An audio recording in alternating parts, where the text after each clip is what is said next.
నమస్తే, welcome to meta news. ఇక ఈరోజు టాపిక్ వచ్చేసి P4 ప్రజెంట్ ఆంధ్ర రాష్ట్రంలో ఇదే ట్రెండింగ్ మాట. మరి ఈ P4 ఆంధ్రప్రదేశ్ యొక్క ముఖ చిత్రాన్ని ఎలా మార్చబోతుంది? ఒక పక్క చంద్రబాబు, మరో పక్క పవన్ కళ్యాణ్ దీంతో ఆంధ్రప్రదేశ్ గొప్పగా అవతరించబోతుందని చెప్తున్నారు. మరి దానివల్ల జరిగే లాభాలేంటి, దాన్ని ఎలా ఎగ్జిక్యూట్ చేయబోతున్నారు, గ్రామాల్లోకి ఎలా తీసుకెళ్ళబోతున్నారు, ఇలాంటి ఇంట్రెస్టింగ్ డీటెయిల్స్ మనతో షేర్ చేసుకోవడానికి ప్రముఖ పొలిటికల్ అనలిస్ట్ ప్రభాకర్ గారు ఉన్నారు. ఆయన అడిగి మరిన్ని ఇంట్రెస్టింగ్ విషయాలు తెలుసుకుందాం. సార్ నమస్తే. నమస్కారం. ఇప్పుడు అందరి దగ్గర వినిపిస్తున్న మాట నిన్నటి నుంచి P4 విధానం. ఈ P4 విధానం అసలు ఏంటి, ఎలా వర్కౌట్ అవుతుంది, అండ్ ప్రజలకు దీనివల్ల ఎలాంటి మేలు జరుగుతుంది, ఆంధ్రప్రదేశ్ ముఖ చిత్రం మారడానికి ఎందుకు కారణం అవుతుందంటారు? పరిపాలన బాగుండటం, రాష్ట్రం సంపన్నం అవటం, పరిశ్రమలు తీసుకురావటం, రాష్ట్రానికి ఆదాయం పెంచటం, ఇవన్నీ గతంలో ఆయనకు అనుభవంలో ఉన్నాయి. ఈ P4 అనేది ఏంటంటే పవర్టీని పోగొట్టాలి, పేద ప్రజలకు కూడా సంపదను పెంచాలి అనేది ఆయన గారి యొక్క ఉద్దేశం కావచ్చు. దీని యొక్క ముఖ్య ఉద్దేశం అదే అని నేను అనుకుంటున్నాను. అది చెయ్యాలి అంటే ఫస్ట్ సంపాదించాలి అంటే దేశ విదేశాల్లో ఉన్నటువంటి మనం అంటే అభిమానించేవాళ్ళు కానివ్వండి, లేదా మన వాళ్ళు వెళ్ళి ఇతర దేశాల్లో చాలామంది కోట్లు సంపాదించిన వాళ్ళు ఉన్నారు, వాళ్ళ హెల్ప్ తీసుకోవచ్చు.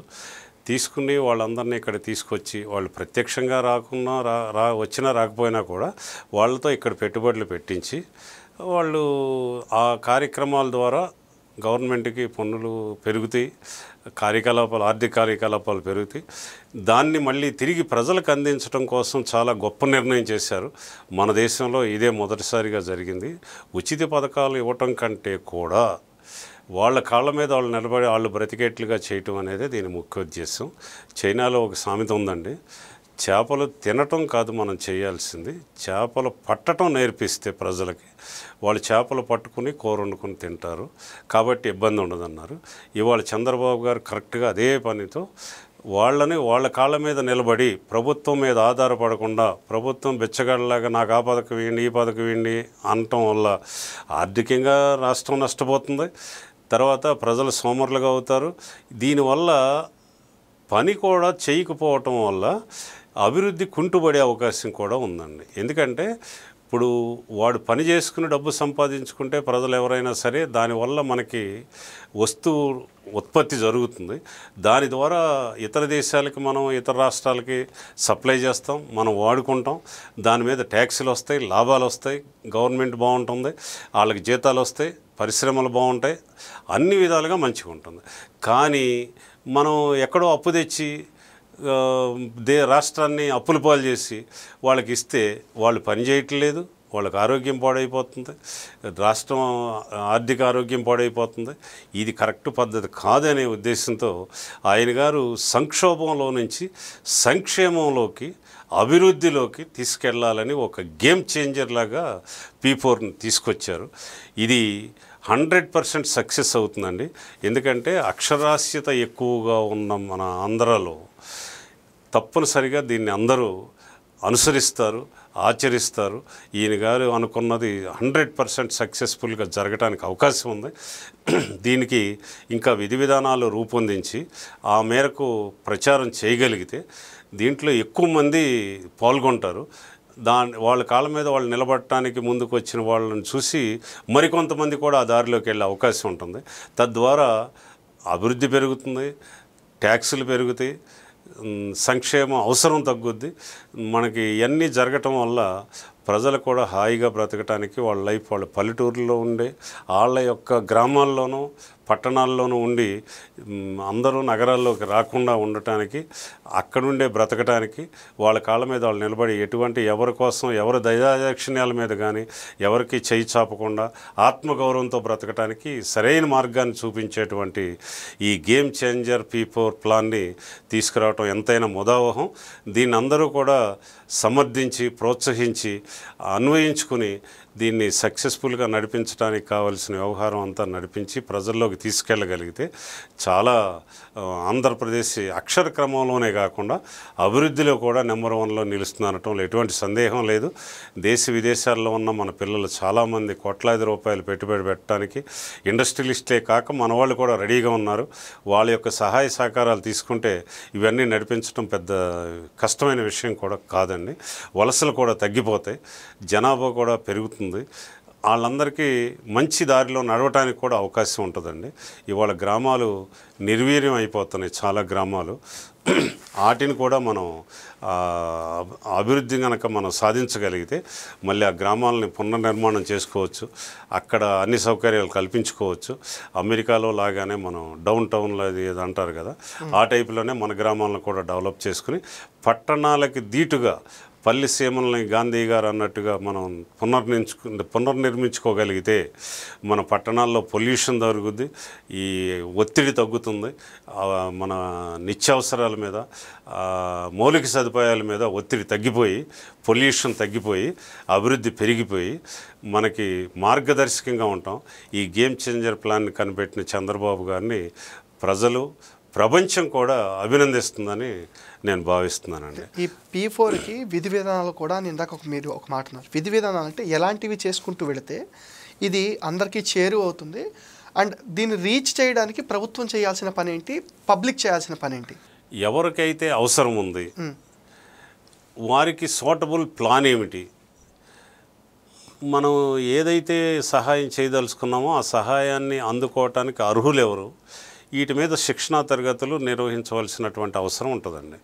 దాని మీద కొంతమందిని తయారు చేసి ఎన్జిఓలని తయారు చేసి జిల్లాకి మండలానికి అలా పంపగలిగితే వాళ్ళు ప్రజల్లోకి వెళ్ళి ఎవరైతే దీనికి సంసిద్ధంగా ఉన్నారు, ఈ ఫలాలను అందుకోవటానికి ఎవరైతే రెడీగా ఉన్నారో దుర్వినియోగం చేసే వాళ్ళు కాకుండా సద్వినియోగం చేసుకునే వాళ్ళని కనుక మనం పట్టుకోగలిగినప్పుడు వాళ్ళని చూసి వీడు చాలా బాగా సక్సెస్ అయ్యాడు. కారణం ఏంటంటే ఈ P4 పథకంలో సంపద సృష్టించటం, దానిని డిస్ట్రిబ్యూట్ చేయటం పేదలకు అనేది అంటున్నారు. కాబట్టి ఊరికే డబ్బులు ఇచ్చేసి నువ్వు ఇంట్లో కూర్చొని తినరా అనటం కాకుండా నువ్వు ఈ పని చేసుకుని ఇలాగ నిరంతరాయంగా సంపాదించుకుంటూ బ్రతుకుతూ ఉండు అని చెప్పినప్పుడు వాడు చేసుకోగలుగుతాడు, ఆడు ఇంకా అభివృద్ధిలోకి రాగలుగుతాడు. అలా కాకుండా మనం ఏదో సంపాదించి ఇంటికి ఒక 10,000 ఇచ్చేసామనుకోండి, వాడు మందు తాగటమో లేకపోతే లగ్జరీస్కి అలవాటు పడిపోయి పాడు చేసుకున్నాడు అనుకోండి, దానివల్ల ఎటువంటి ఫలితాలు వస్తాయండి? ఏం ఉపయోగం ఉండదు. గవర్నమెంట్ ఏదో ఇస్తుంది, ఇచ్చారులే బాబు గారు ఇచ్చారు లేకపోతే పలానా ప్రభుత్వం ఇచ్చిందని చెప్పుకుంటారు, దానివల్ల ఏం ఉపయోగం ఉండదు. అలా కాకుండా ఈ కుటుంబానికి 1,00,000 రూపాయలు ఇచ్చామంటే ఈ పని చేసుకోండి, ఈ పని చేయటం ద్వారా మీకు మళ్ళీ ఆదాయం వచ్చే అవకాశం ఉంది అనేది ఒక దారి చూపించాలి తప్ప అది కూడా లాభసాటిగా ఉండేట్టుగా ప్రభుత్వ ప్రోత్సాహం ఉండాలి, దానికి వాళ్ళకి ట్రైనింగ్ ఉండాలి. అవన్నీ చేయాలంటే అన్ని గవర్నమెంట్ చేయలేదు. కాబట్టి ఈ ట్రైన్డ్ ఎన్జిఓల ద్వారా ఈ కార్యక్రమాలు నడిపించాలండి. వీటి మీద నిరంతరం కూడా ఎటువంటి వాళ్ళు దుర్వినియోగం కాకుండా ఉండటానికి పర్యవేక్షణ బాధ్యత కూడా గవర్నమెంట్ ఏర్పాటు చేయాలి. దానికి అవసరమైన సహాయ సహకారాలు అందించాలి. వాళ్ళకి ట్యాక్సులు కూడా కొంచెం తగ్గించి ఏ పని చేస్తే గ్రామాలు బాగుపడతాయి, ఏ పని చేస్తే ఆ మనిషి ఆర్థిక పరిస్థితి బాగుపడుతుంది, ఏ పని చేస్తే అతను నిలబడగలుగుతాడు, మన రాష్ట్రాన్ని నిలబెట్టగలుగుతాడు అనే దాని ద్వారా నిపుణులతో ఒక విధి విధానాలన్నీ కలిసి తయారు చేసిన తర్వాత ఎన్జిఓలకు ట్రైనింగ్ ఇచ్చి ఎన్జిఓల ద్వారా సమర్థులైన వ్యక్తులు గుర్తించి ప్రతి గ్రామంలోనూ అర్హత కలిగినటువంటి వ్యక్తుల్ని సమీకరించి వాళ్ళకి ట్రైనింగ్ ఇచ్చి వాళ్ళకి సరైన సౌకర్యాలు కల్పించి ఆ మేరకు ప్రోత్సహించినప్పుడు ఇది తప్పకుండా ఈ game changer plan P4 success అవుతుందంటంలో ఎటువంటి సందేహం లేదండి. అంతేకాకుండా ఏదో మనం ముక్కు తీర్చుకుందాం, ఎమ్మెల్యే గారి కోట ఇచ్చి ఎంపీపీ గారి కోట ఇచ్చి లేకపోతే జడ్పీ చైర్మన్ గారికి, మంత్రి గారికి, ఎంపీటీసీలకి, పంచాయతీ సర్పంచ్లకి కోటాలు ఇచ్చి మీ మనుషులకు తలా 10 మందిని ఇచ్చేయండి, తలా 1,00,000 రూపాయలు పంచేద్దాం అన్నారనుకోండి, ఎటువంటి ప్రయోజనం రాదండి.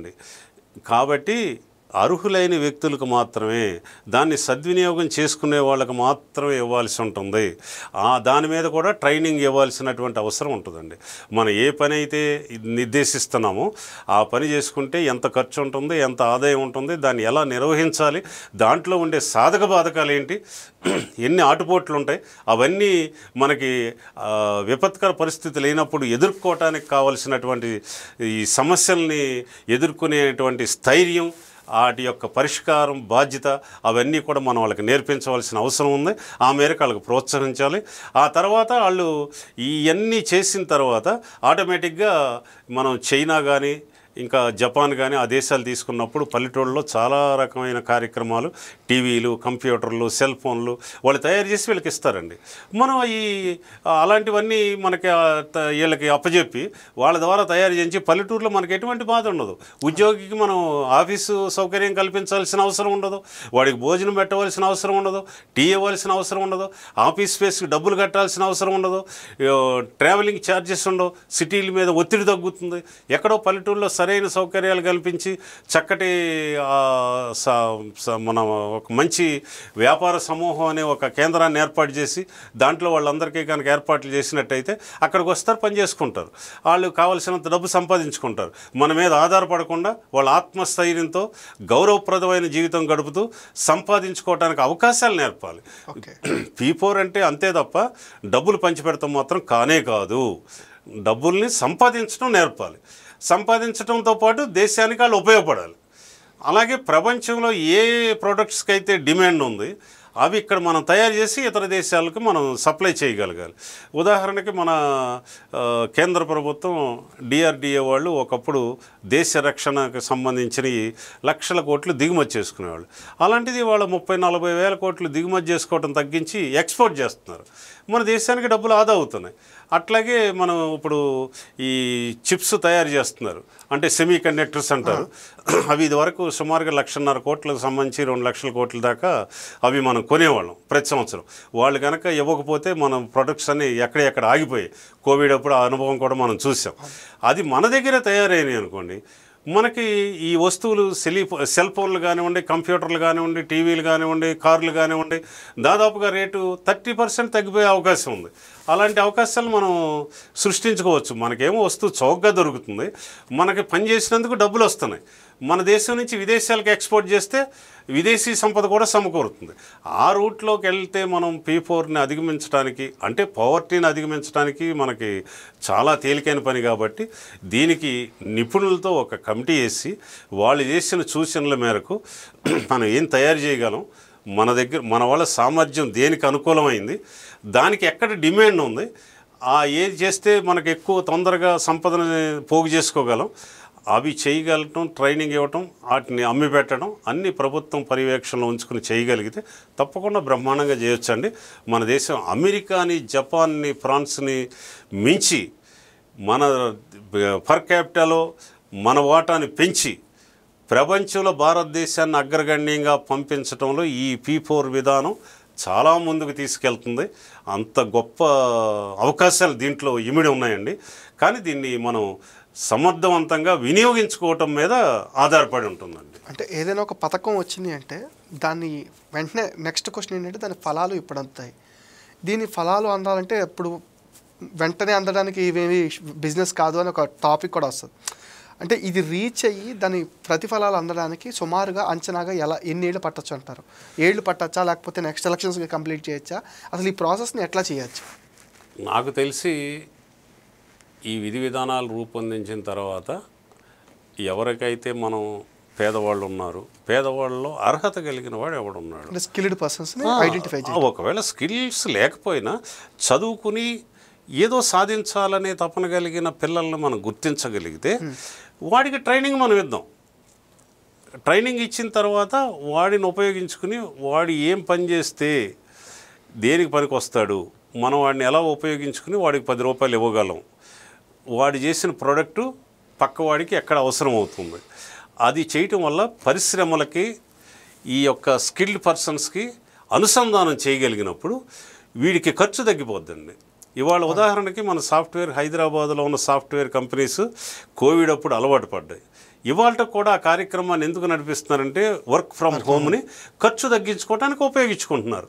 దీన్ని మన అనుభవంలోకి తీసుకుని మనం ఎనీ ఎలక్ట్రానిక్ ఐటమ్స్, టీవీలు కానివ్వండి, సెల్ ఫోన్లు కానివ్వండి, కంప్యూటర్లు కానివ్వండి, మనం ఒక ఏజెన్సీగా ఏర్పాటు చేసి ఒక మండలానికి ఒక 4 కుర్రాళ్ళతో మంచి కమిటీ వేసి, అరే బాబు మీ ద్వారా ఈ తయారవ్వాలి, మాకు ఇన్ని టీవీలు కావాలి, ఇన్ని కంప్యూటర్లు కావాలి, ఇన్ని సెల్ ఫోన్లు కావాలి, లేకపోతే ఇన్ని కార్లు తయారు చేయాలి, ఇన్ని మోటార్ సైకిల్ తయారు చేయాలని కనుక వాళ్ళకి అప్పచెప్పగలిగితే వాళ్ళు చక్కగా తయారు చేసి ఇస్తారండి.